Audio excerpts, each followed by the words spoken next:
Bom dia a todos, feliz Dia dos Pais, aqui nos Estados Unidos hoje, porque no Brasil ainda não é Dia dos Pais. Hoje nós vamos falar sobre o Dia dos Pais, novidade, né? Aqui nos Estados Unidos, o Dia dos Pais tem uma história bem interessante. Essa nossa amiga Sonora Smart Dodd é o nome de casado dela, né? Smart era o nome de solteira, filha do William Jackson Smart. Ele era realmente smart. Ele teve 14 filhos e era absolutamente idolatrado pela filha. Ele era muito amado, muito respeitado pela filha, Sonora, que sugeriu na comunidade presbiteriana, se eu não me engano, dela, em Arkansas, onde ela morava na época, e depois foi para Spokane, em Washington, no estado de Washington, na costa leste. Em homenagem ao pai, ela sugeriu que fosse eleito um Dia dos Pais, seria 5 de junho, que era o aniversário dele. A congregação reuniu e aprovou o 3º domingo de junho. Já foi um grande passo. Mas foi uma coisa assim, muito local ainda, muito comunidade dela, né, que depois se estendeu em 1966 pelo presidente Lyndon Johnson.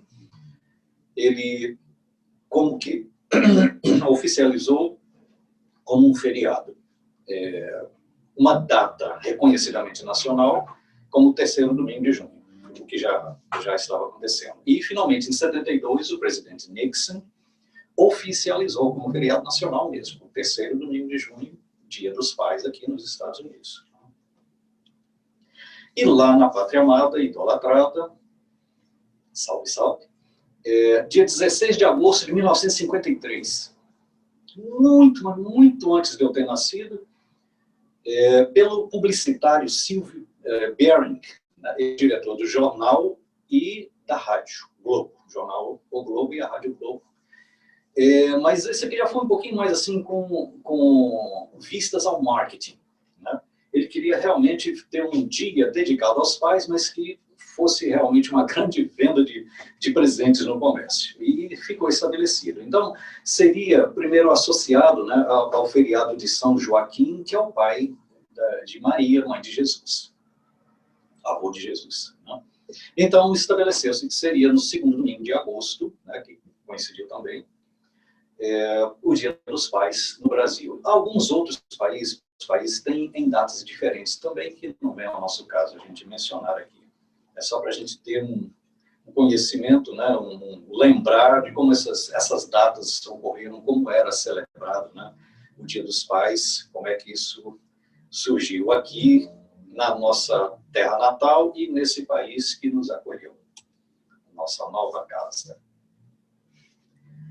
Mas quem é o pai dos pais hoje aqui? Primeiro, é claro, nós temos Deus, o nosso pai de todos, mas o pai da história, a nossa história cristã, é José. E aí, né, a gente vai lá no Evangelho, vai na Bíblia procurar sobre José, a gente não acha quase nada. Porque é uma figura que passou assim, bem caladinho na história. Mas olha,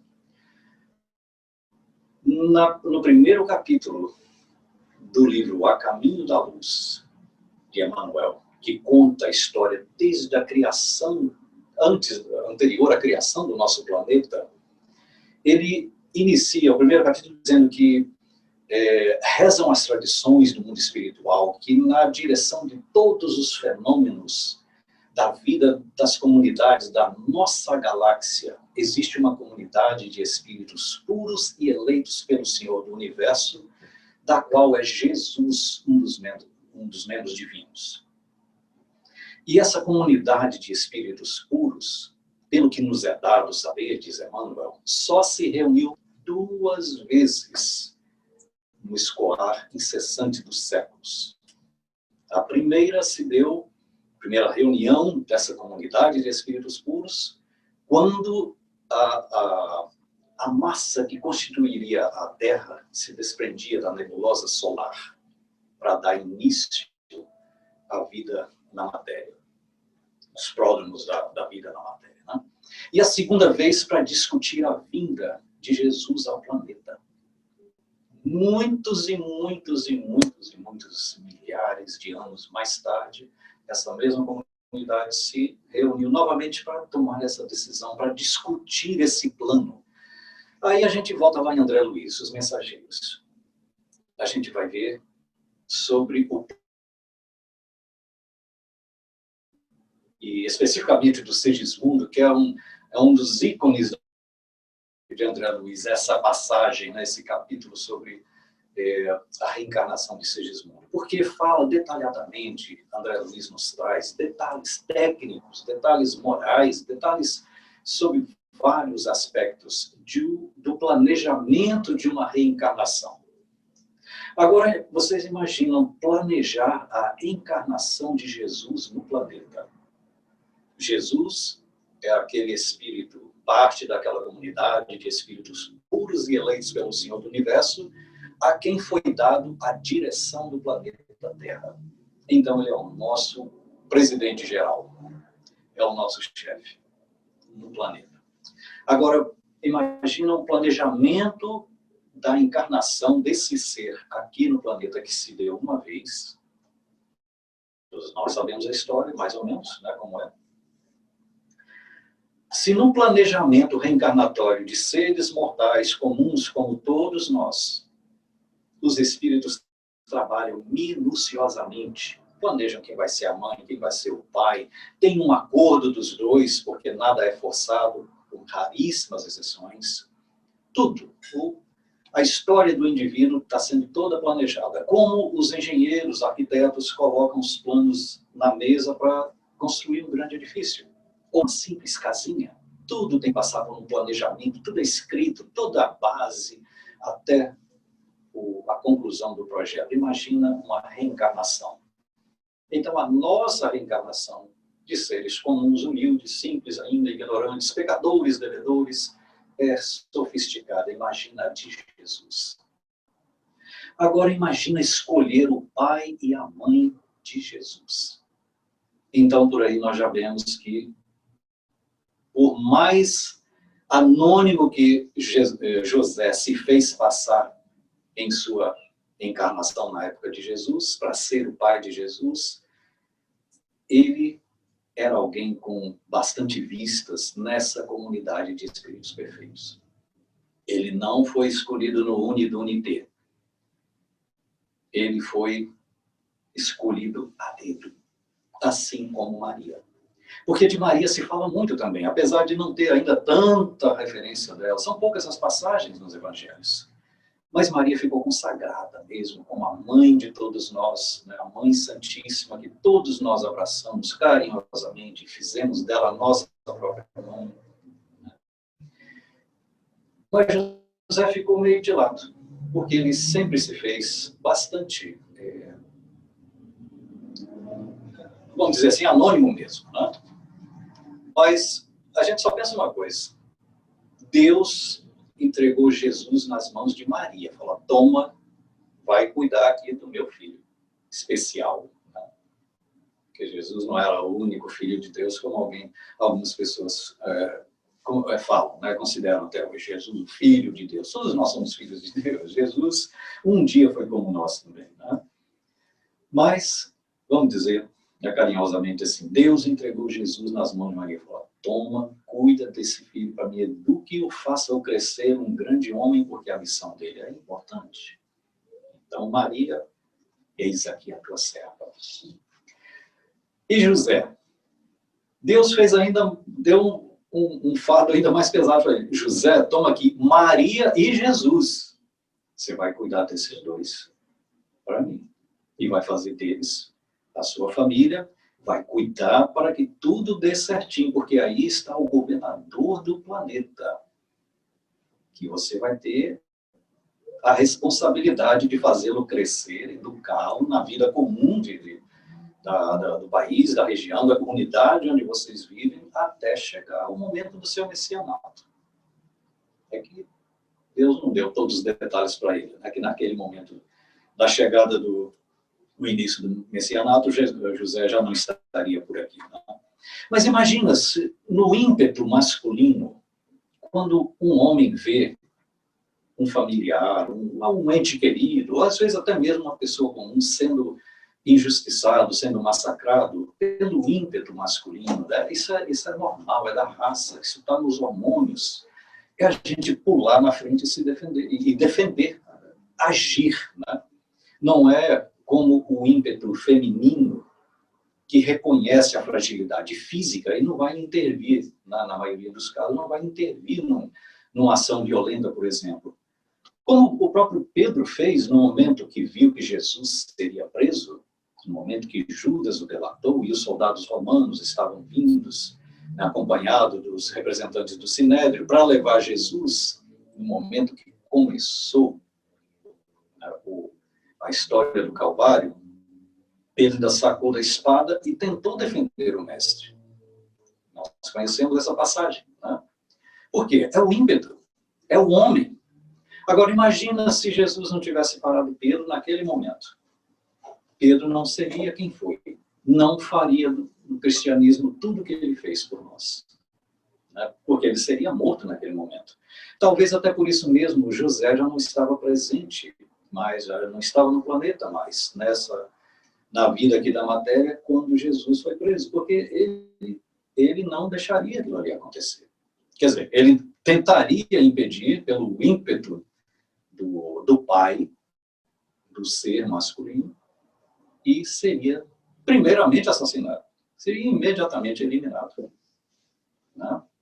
E eu ressalto também, sempre com muito respeito, a questão do Pedro ter negado Jesus daquela forma, dizer que nem conhece Jesus.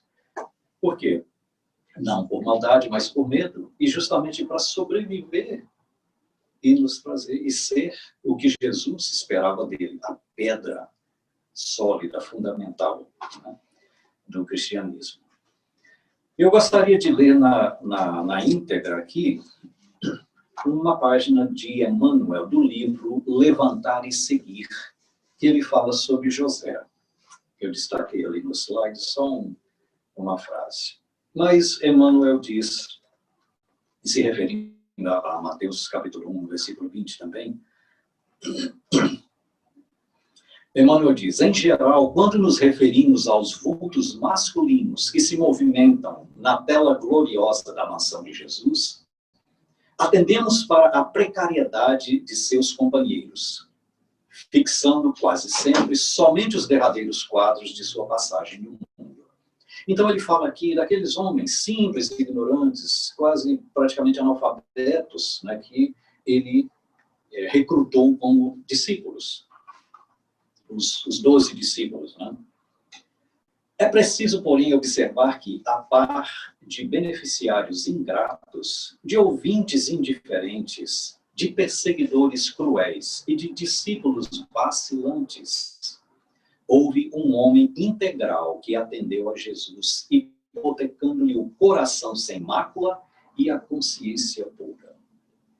Refere-se a José. José da Galileia foi um homem tão profundamente espiritual que seu vulto sublime escapa às análises limitadas de quem não pode prescindir do material humano para um serviço de definições. Nós, na nossa linguagem humana, por mais escolada que seja, por mais que aprendamos expressar as nuances da nossa língua, a linguagem humana ainda é pobre para definir José, o ser espiritual que ele era, sem fazer qualquer tipo de analogia à vida na matéria. Já pensaste no cristianismo sem ele? Quando se fala excessivamente em falência das criaturas, recordemos que houve tempo em que Maria e o Cristo foram confiados pelas forças divinas a um homem.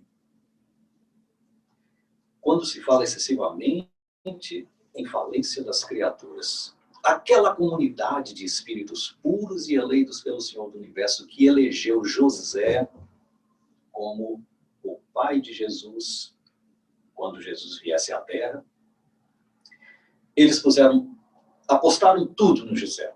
Que José seria, apesar de José não ser mencionado em qualquer literatura como um espírito perfeito, porque possivelmente ele não era, como Maria também não era, perfeito a nível crístico, como daquela comunidade de espíritos, não?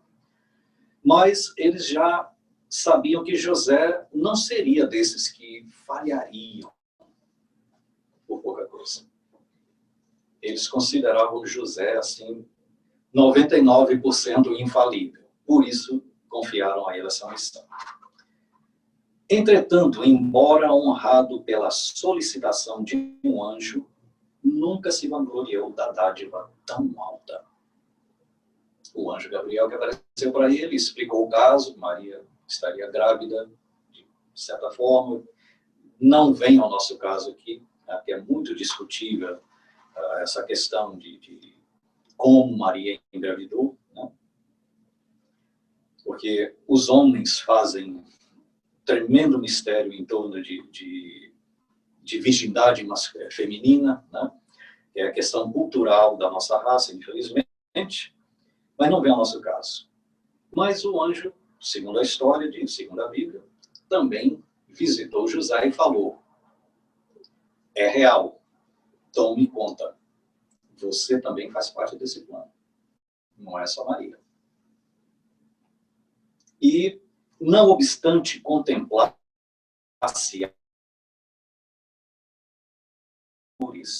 nunca abandonou.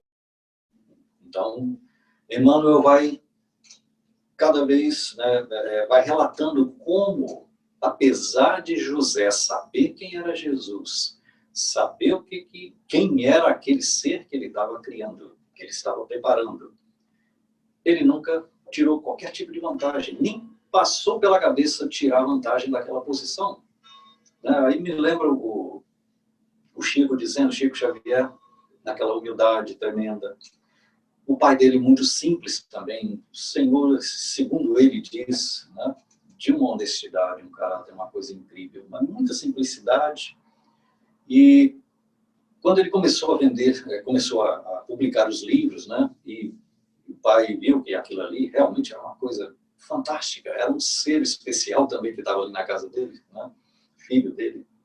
E eles, com muita dificuldade financeira, falavam de filho, a gente podia pedir, né, nesse caso em particular, pedir que cada pessoa que viesse aqui trouxesse uma galinha, aí eu vou construir um galinheiro ali fora, né, e cada pessoa que comprar um livro desse dá uma galinha, com o tempo eles seriam, né, os problemas financeiros deles desapareceriam. O Chico disse que sorria, ele sorria, falava, pai, não, isso é dos espíritos, nada disso nos pertence, né? Então, quer dizer, o pai, na sua ingenuidade espiritual, ele viu o Chico como uma oportunidade de sair daquela vida difícil que eles tinham, né? Mas José, nem, segundo relata Emmanuel, nem por isso passou, nem isso passou pela cabeça dele. O governador do planeta ali, na casa dele, o filho dele, mas ele continuava anônimo em sua carpintaria. O mundo não tem outras notícias de suas atividades, senão aquelas de atender às ordenações humanas. Um cidadão íntegro, cumprindo um édito de César, pagando os impostos, cumprindo as leis, né? Que César é quem mandava na região, e as que nolo mostram no templo e no lar. Ele também era religioso, frequentava o templo, cumpria, né, as regras do templo, seguia as leis de Moisés, entre a adoração e o trabalho. E vivia também, né, em função da família, de criar a família, dar a Maria, dar a Jesus, e os irmãos depois, né, outros filhos que ele teve, tudo que fosse preciso, tudo que fosse necessário. E Emmanuel termina dizendo, sem qualquer situação de evidência, deu a Jesus tudo quanto podia dar. A ele deve o cristianismo à porta da primeira hora, Mas José passou no mundo dentro do divino silêncio de Deus. Então esse homem merece a gente falar para ele: José, feliz Dia dos Pais. Que ele realmente foi um grande pai, um pai exemplar, que nunca se vangloriou da posição de planeta.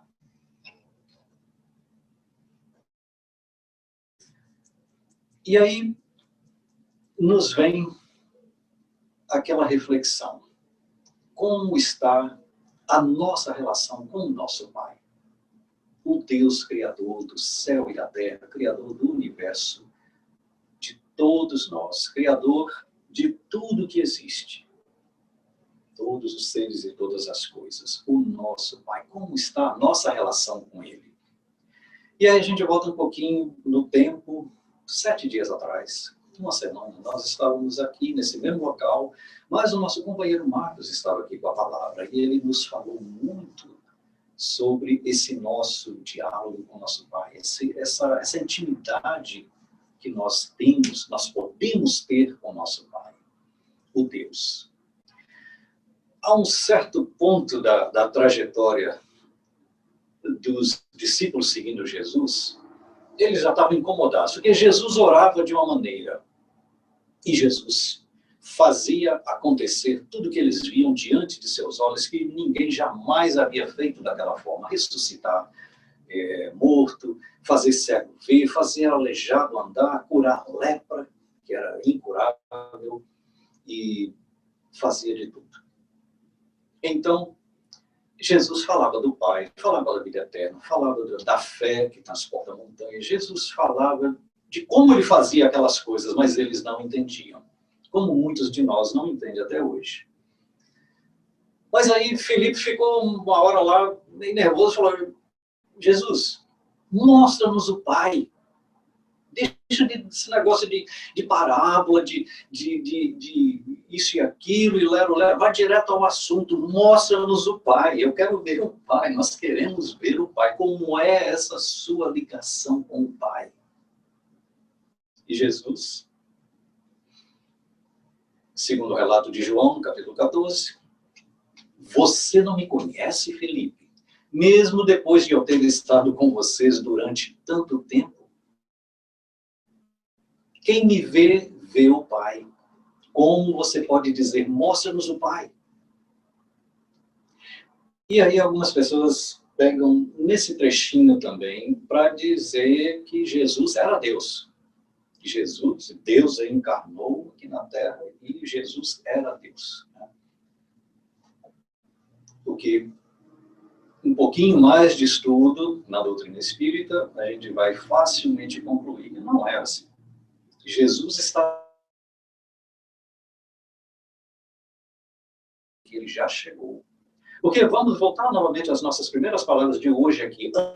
A ser construído, da nossa primeira célula material do planeta ser desprendida da nebulosa solar, Jesus já era perfeito. Jesus era um daqueles membros da comunidade de espíritos perfeitos, que preside todos os eventos das comunidades na galáxia.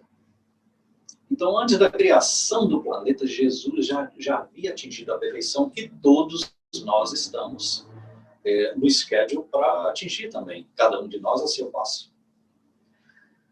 Mas Jesus quer dizer que ele reflete o Pai. Ele não poderia dizer mais do que isso àquela comunidade de espíritos ainda muito jovens, muito ignorantes daquela época. Se hoje ainda é difícil entender muitas coisas para muitas pessoas, com nível de observação superficial, preguiça mental de estudar um pouquinho mais, é difícil de entender certas coisas que Jesus fala. Imagina 2000 anos atrás, onde raríssimas pessoas tinham acesso à educação formal, onde os próprios discípulos dele eram praticamente analfabetos. Então, Jesus, como é que pode? Mostra-nos o Pai. Isso está no Sermão do Monte, e ele, em seguida, Eu só gostaria de voltar aqui nessa figurinha, porque nós podemos utilizar esse conceito aqui no que nós vamos falar adiante. Memorizem bem isso aí. É um menino com absolutamente confiança no pai, que já está na água, ele se atira aos braços do pai, confiando no pai.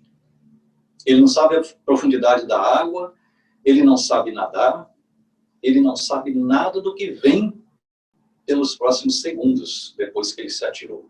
Mas ele sabe que o pai vai pegar. Ele deposita, nesse momento, a absoluta confiança, a absoluta fé no pai. Então, vamos seguir adiante. Aqui está Jesus, no monte, onde ele estava perguntando, foi perguntado a ele sobre como orar. E isso aqui Marcos nos deixou bem claro na semana passada. Só vamos rever rapidamente, porque Jesus começa pela lista do not to do. O que não fazer quando orar. Porque, tirando aquilo ali, o resto é fácil. Tudo, qualquer maneira que você orar, vale, desde que a intenção seja legítima. Porque Deus conhece o nosso pensamento. Deus mora dentro de nós, onde está escrita a lei de Deus. Na consciência. Né? Então, a consciência, vamos lembrar aquele conceito antigo da consciência. A consciência é um aparelhozinho autorreparador que foi instalado por Deus na fábrica, em nós, certo?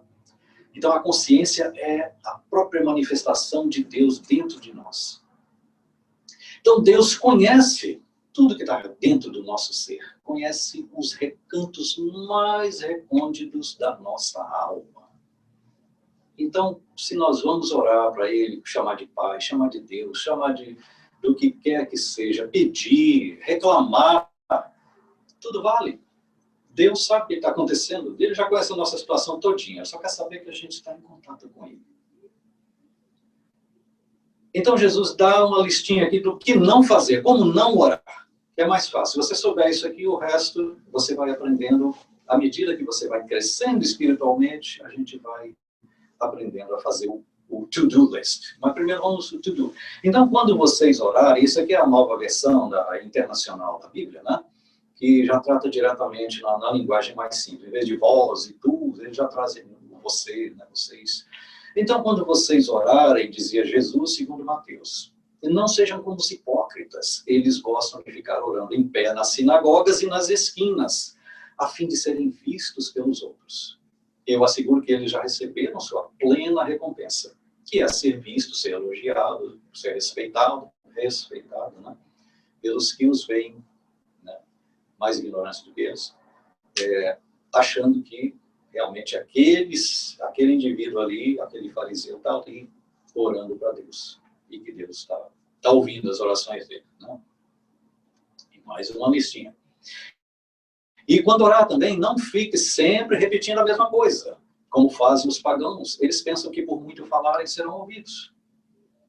Não sejam iguais a eles, porque seu Pai sabe do que vocês precisam antes mesmo de o pedirem. Mateus escreveu isso. Para quem então que eu vou rezar? Deus já sabe o que eu preciso. Vem a pergunta. E a pergunta é legítima. A pergunta faz sentido. Se Deus já sabe, Deus é o que pode e que pode dar e pode tirar o que Ele quiser o tempo todo. Ele criou o universo, Ele conhece todas as leis, Ele pode tudo. E Ele sabe tudo que a gente precisa antes mesmo de pedir.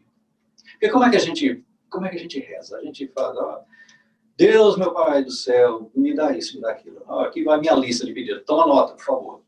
De manhã cedo, antes de sair de casa. Né? Ou à noite. Aí a gente faz uma lista de pedidos para Deus. Como se Deus fosse aquele anotador ali, tomando conta. Né? O que você quer? O que mais? O que você mais precisa para hoje? Né? E vai anotando. Mas não é bem assim. Se Deus já sabe tudo que nós precisamos, segundo Mateus, disse que Jesus falou assim, para que então a gente ora? Para que a gente reza? é que Deus, esse é o nosso segredinho, Deus quer saber que nós estamos alinhados com Ele. Deus quer saber que nós estamos na mesma sintonia. O pior que por mais que a gente peçamos aquilo que não merecemos em absoluto, Deus está ouvindo o nosso pedido. Vai atender? Quem sabe um dia no futuro, quando a gente merecer. Mas Deus está nos ouvindo. Ele quer saber se nós estamos, né, como diz na linguagem popular, na mesma página. É aí que a gente volta àquela figurinha do menino saltando nos braços do pai, na água. Por quê? Aí, Marcos deu muito detalhe sobre o Pai Nosso. E nós não precisamos repetir nada daqui, porque vocês guardaram no fundo de seus corações. Não é verdade? Né? A Ilana até riu lá atrás. Eu acho que a resposta dela foi sim. Por isso que o sorriso acompanhou. Né? Então está guardado no fundinho do coração tudo aquilo que o Marcos nos falou sobre o Pai Nosso na semana passada. Pai Nosso que estais nos céus, glorificado seja o vosso nome. É reconhecer que nós não estamos falando com o Pai daqui da Terra, com todo o nosso carinho e respeito, com uma pessoa comum, uma pessoa mortal. Nós estamos agora entrando num outro nível de comunicação.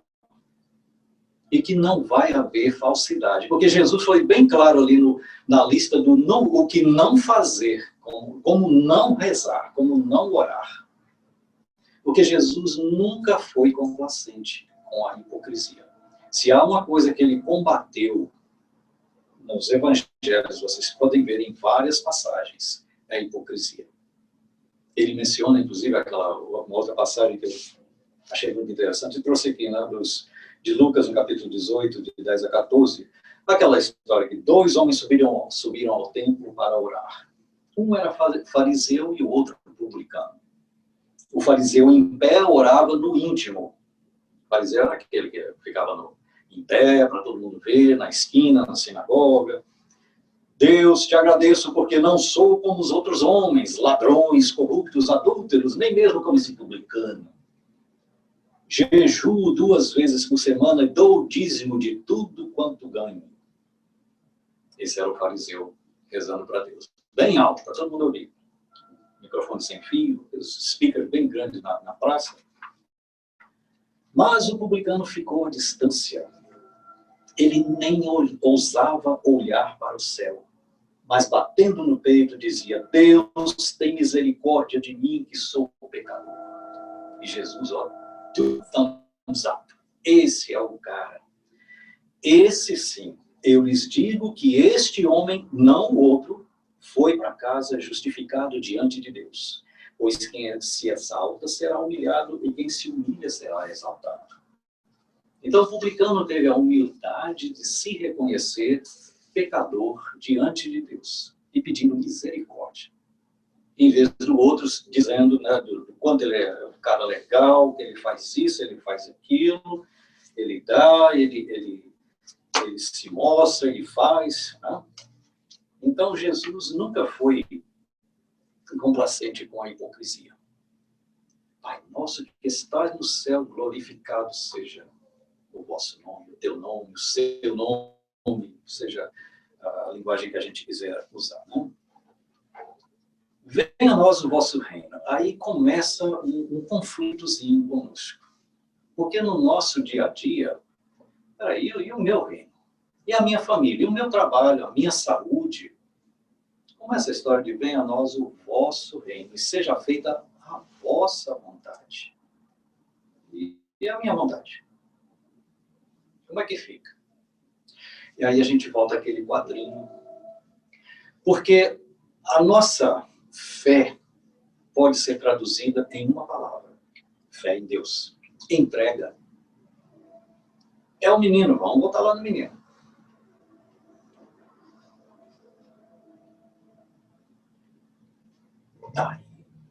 É entrega. A fé em Deus é entrega. Nós não sabemos o que vai acontecer no minuto seguinte, mas nós nos entregamos, porque nós queremos que seja feita a vontade do Pai em primeiro lugar.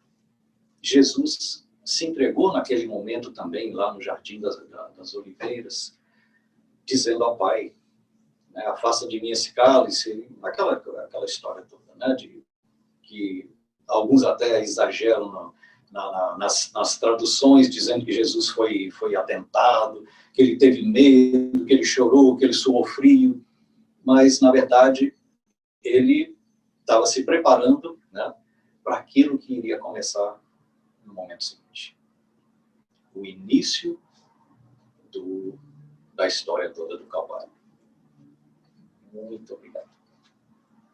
Obrigado. Mas Jesus estava se preparando. Então, Jesus disse, seja feita a vontade do Pai. Maria falou a mesma coisa, eis aqui a tua serva, quando o Espírito lhe anunciou a gravidez, eis aqui a tua serva. Então é a entrega, essa nossa intimidade com o nosso Pai, essa fé, seja feita a tua vontade antes da minha, a sua agenda vem antes da minha. Depois, se sobrar um pouquinho de merecimento da minha parte, a minha agenda começa a entrar também de acordo com a sua vontade, meu Pai. Então é assim que nós vamos entender esse venha a nós o vosso reino.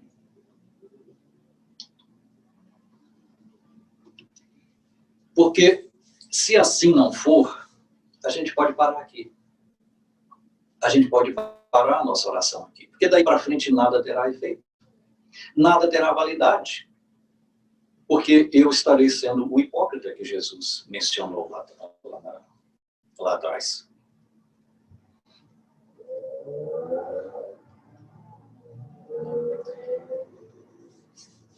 Assim na terra como no céu. Nós somos espíritos imortais. Tanto aqui como do outro lado da vida, na vida do espírito, no mundo maior, a vontade de Deus é suprema. E pouca coisa muda, a não ser a nossa relação com a matéria.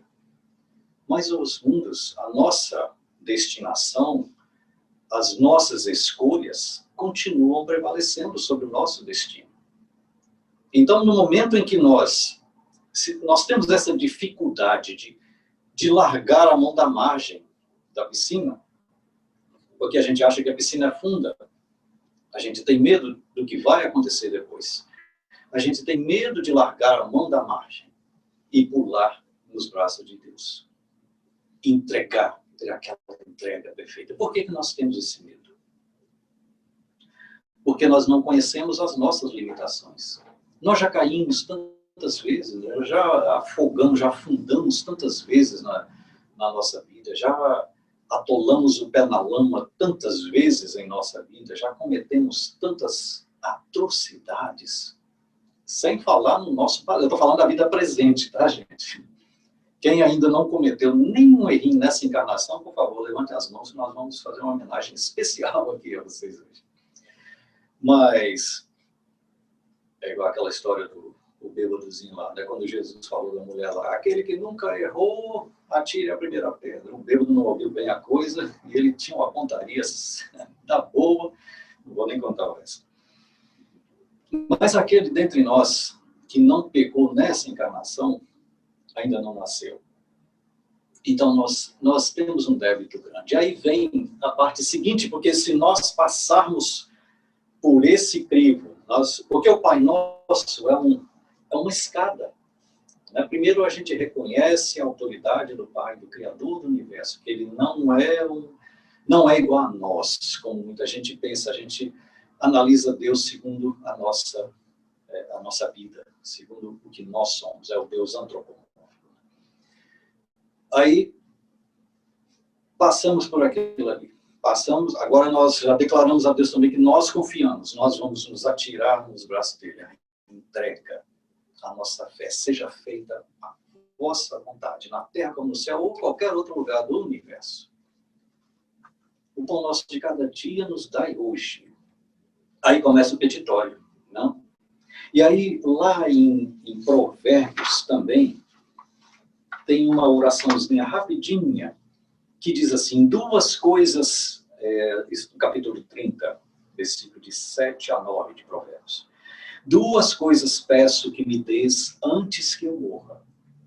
Mantém longe de mim a falsidade e a mentira. Não me dês nem pobreza nem riqueza, apenas o alimento necessário. Senão, tendo demais, eu te negaria e te deixaria. E diria, quem é o Senhor?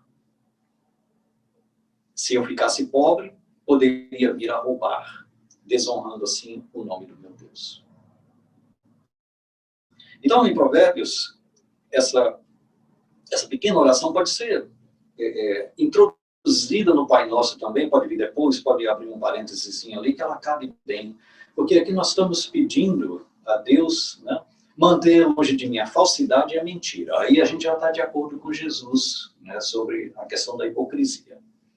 E não me dê nem pobreza nem riqueza, apenas o necessário, aquilo que Deus sabe que eu dou conta de administrar na minha vida. Porque muita gente cai pelos dois caminhos, o caminho da riqueza e o caminho da pobreza. E o umbral está cheinho dessas pessoas, lamentando ter passado por esses trilhos e falhado nessas provas. A prova da riqueza é, se não tendo demais, eu te negaria e te deixaria. Porque quando o indivíduo sobe muito na vida através do próprio trabalho, honesto, ele começa a ter menos tempo para Deus, porque o trabalho está absorvendo mais tempo. Menos tempo para a família, menos tempo para si, para se entrar dentro de si, na introspecção em direção ao Deus interior. E aí, com o tempo, vai deixando Deus de lado. E o próprio reflexo dessa situação financeira, social agora, que vai só se elevando, vai excluindo aos poucos Deus e as coisas sagradas da vida. Isso é comum, gente.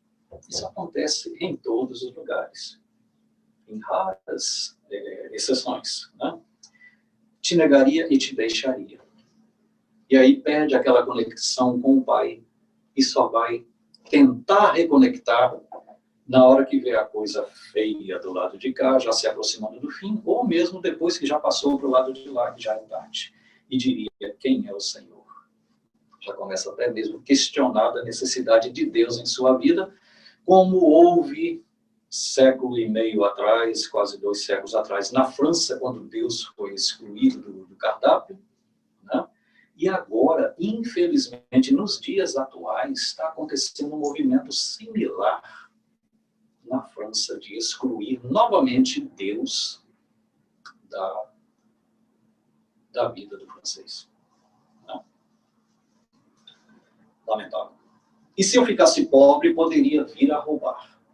É também aquele que tem que passar pela experiência da pobreza para enriquecer o espírito de valores morais, crescer, mas desliza também nessa prova e assim desonra o nome do meu Pai.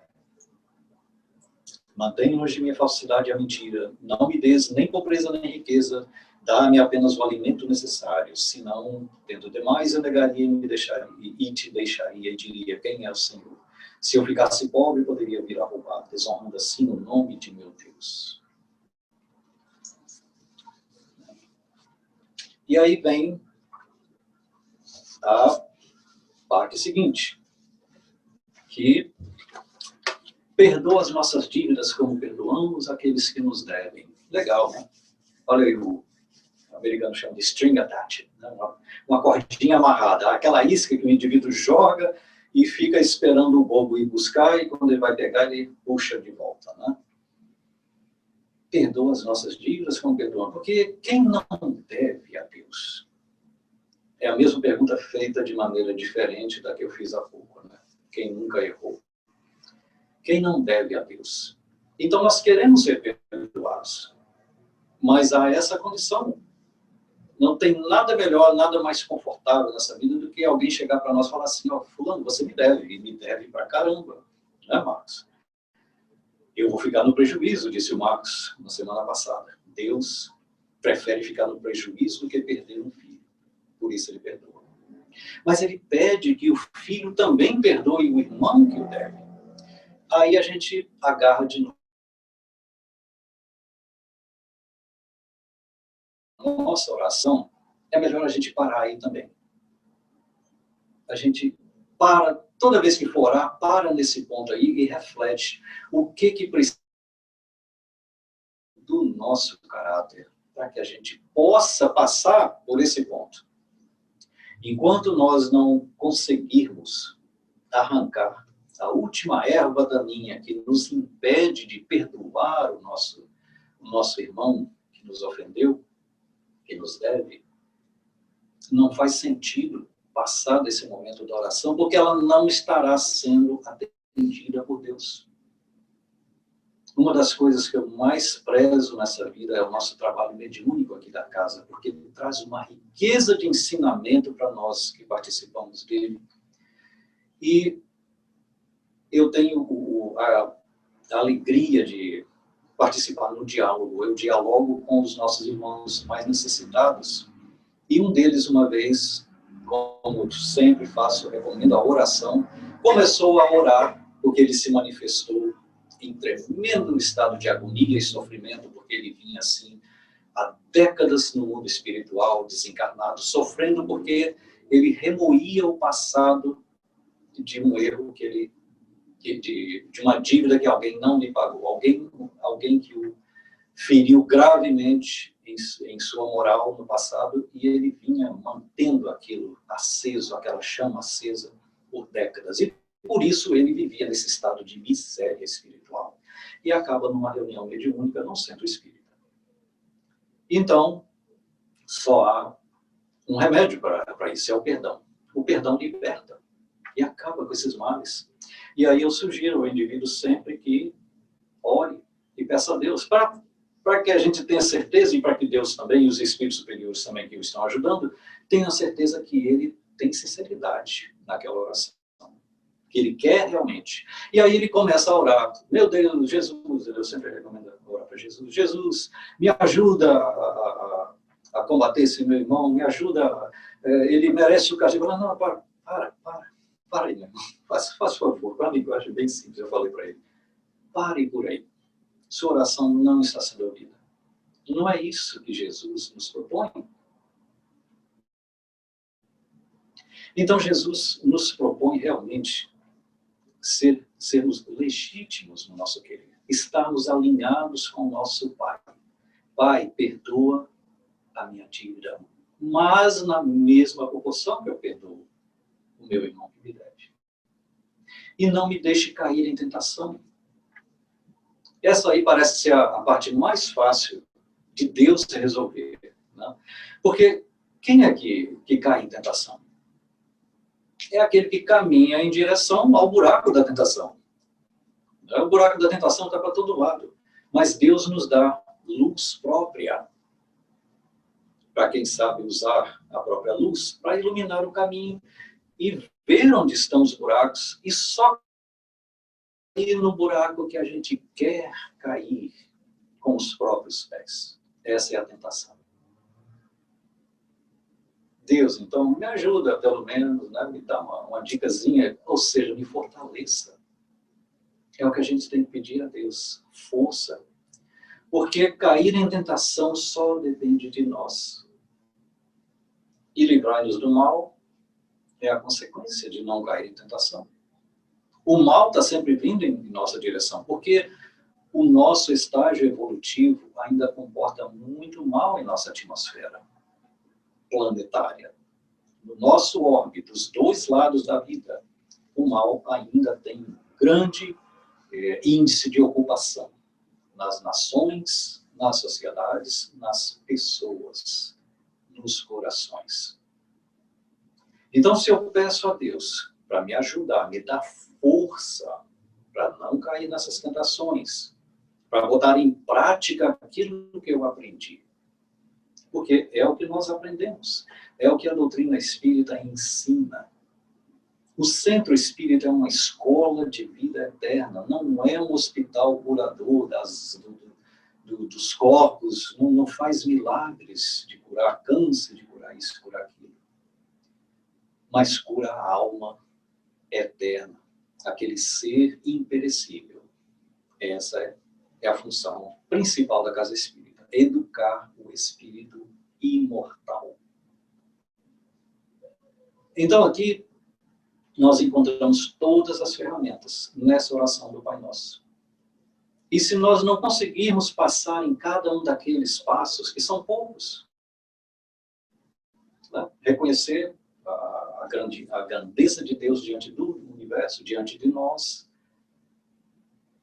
nos alinharmos com Deus, que Ele já sabe tudinho que a gente vai pedir, já sabe tudo disso sobre nós, Ele conhece a nossa história, Ele nos criou e vive dentro de nós. Então não adianta a gente fazer aquela listinha, porque Ele já sabe tudo, mas Ele quer saber que nós estamos na mesma página. Ele quer nos levantar os braços e dizer, salta, pula que eu vou te segurar. E o nosso papel é pular. Pular e entregar para valer. Entregar com fé. Sem saber o que vem no minuto seguinte. Mas seja feita a vossa vontade, a vossa agenda. Depois, se sobrar um pouquinho, a minha também. Em primeiro lugar. E assim na terra como no céu. Ou seja, agora, depois, sempre. Aqui na terra. No plano espiritual depois, que é simplesmente a continuidade. E aí a gente vai passando por esses passos, esses degraus da oração até chegar lá na frente. Livra-nos do mal. Essa é a parte mais fácil, porque depende só de mim mesmo. Porque teu é o reino, o poder e a glória. Isso aí foi acrescentado depois, não? Mas é um reconhecimento também, é bonitinho a gente falar. Teu é o reino, o poder e a glória. Lembrar que tudo pertence a Deus. Todas as situações se revertem de um minuto para o outro, quando Deus quer. E quando nós lemos ainda, é uma recomendação que eu faço aqui para terminar, o livro A Caminho da Luz, também de Chico Xavier, do Espírito Emmanuel, contando a história da criação do planeta. Nós vamos aprender, nós vamos ver como a situação muda de uma era para outra pela vontade de Deus, pela necessidade de Deus realinhar aquilo que os homens estão desalinhando. A Caminho da Luz. Francisco Cândido Xavier, pelo Espírito Emmanuel. Senhores, senhoras, feliz Dia dos